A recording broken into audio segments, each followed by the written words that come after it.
represent every one of your communities, every one of your counties that you come from is a member of ours, and we all care about the same thing, and that's the people of the state of New York. In my particular instance, I have the privilege of representing the local government, the county elected officials. It's very diverse from where you all come from. Each of you has a unique form of local government, of county government. And Sean, I know in Erie County right now, lots of discussion on the charter with the legislature advancing changes in executive and legislative actions. Some counties changing from Board of Supervisors to a county legislature. There's lots of different forms of local government, of county government, all across the state. But they all have the same purpose as the city of New York does, the same in Montgomery County, Erie County, Onondaga County, and that is to assist the state and their administration of state services locally. It's a tough budget year this year. Tough, perhaps in the way it was constructed at the very last minute, things coming together. But I want to thank the New York State Assembly, all of you here for achieving some particular wins for us, for local governments and counties. And on page 2, Bill, I'd like to thank you and members of the Assembly here for increasing funding for local roads, bridges, culverts, and locking those increases for the next 4 years. That is a big deal for us. It's beyond our capacity to fix these roads and bridges. When we talk to local governments and counties, all they want to talk about is economic development, jobs, roads, bridges, infrastructure, and water quality. And thank you again for stepping up on water quality. We've had challenges in drinking water. We have challenges in sewer operations. And again, $400 million fund. What started, Assemblyman Otis leading the charge, Assemblyman McDonald, a lot of work from all of you around this table and in the body itself to fund drinking water, road, bridges. Thank you. That's a big deal for us. You did something very important for the communities.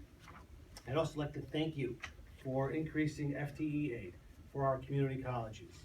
Incrementally increasing this aid helps not only the students, but helps the local government contributions towards the colleges. Again, very important, these actions that you did.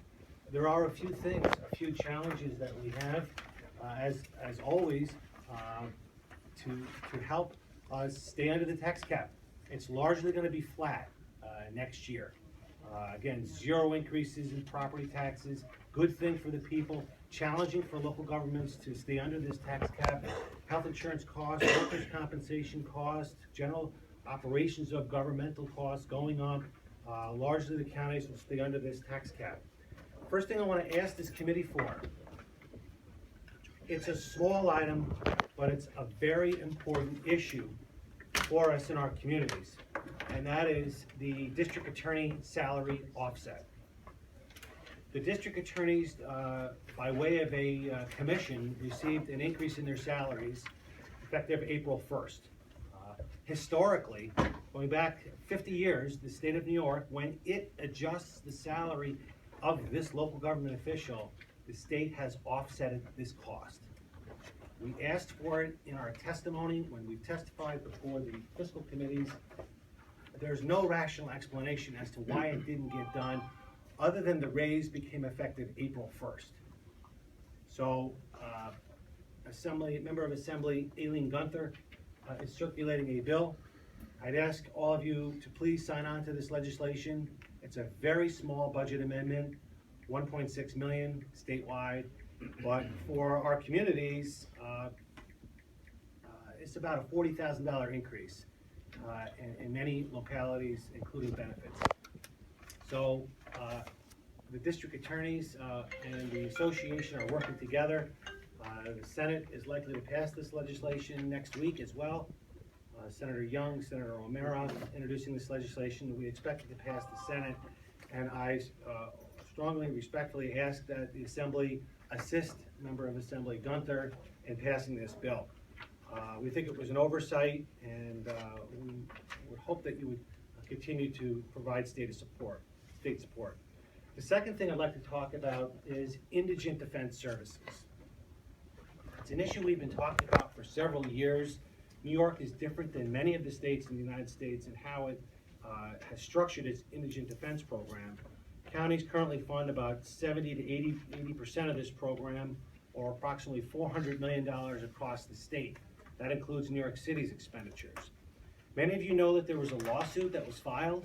So right now we have 5 counties operating with an enhanced system of indigent defense.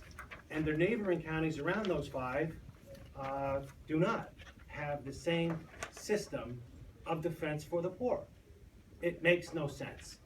We should have one system, one equal access to the justice system all across this state. Recently, the state put out some eligibility standards that doubles the threshold for eligibility for assigned counsel. 250% of the poverty level now qualifies take-home pay for indigent defense, about $60,000 in take-home pay for a family of 4. You get assigned counsel by the state. We have to pay for that. Assemblywoman Pat Fahey and many of you around this table have co-sponsored this legislation. We believe the Senate is going to pass this bill this year. We respectfully ask the Assembly to please support reforming indigent defense. There is no fiscal impact in this year's budget. What we did is we tracked the 7-year lawsuit phase-in timetable. So that what was done for the 5 counties over a 7-year period, we're simply asking for the 52 other counties to be phased in over that 7-year period. And we hope that you would take up that legislation this year. Steve, could you compare how we fund indigent legal services to how we fund district attorney's offices? I mean, they're both under the Constitution required. Yes. And who pays for the DA's office versus who pays for the assigned counsel / indigent defense? Well, that's an excellent question. Both entities are largely funded through local taxation, but the district attorneys have crimes against revenue that they receive back, where they're prosecuting crimes against not paying taxation, and they're getting back $10–15 million back from the state, seized assets, drug-related assets that come in prosecution offenses. They're retained at the district attorney's office. So some of them are. So between the Attorney General's office, the crimes against revenue, and the programs that the state funds back to district attorney's office, it's a combination in the DA's office of how they fund prosecution. But a good piece, I have to say about 75% coming from local taxation for the district attorney. That's the same in the indigent defense system right now, mostly local. I think it might be 75%. Pat, would you say that? Yeah, 75 to 80% on any given year. We're about 80% this year. On local revenues? Local revenues. For indigent to pay defense. Indigent defense, yeah. So it's about the same as the DA's.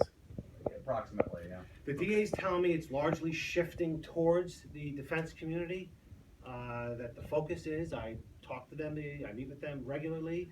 I don't see that as the case, but we're trying to have a balanced approach here to how to balance both sides of prosecution and defense. On page 6, and the last thing, Mr. Chairman, we really need to right a wrong here, not only in the justice system, but we have a problem in that technology changed and contracts have changed with respect to wireless cellular companies. Many of you around the table, including myself, pay a postpaid contract for our phone. So our phone here that we have, we purchase a plan. We sign it to your contract and they give us a free phone. We are paying a surcharge on this device to access 911. Some of us have children or grandchildren around this table that, or as parents, simply buy prepaid minutes for the same device. Those prepaid plans, which are estimating now about 30% of the market, do not pay the surcharge because our law requires a contract in place to impose the surcharge. Technology changed, our laws didn't change. We're projecting over $100 to $200 million in revenue that is critical to fund and upgrade 911 emergency communication systems.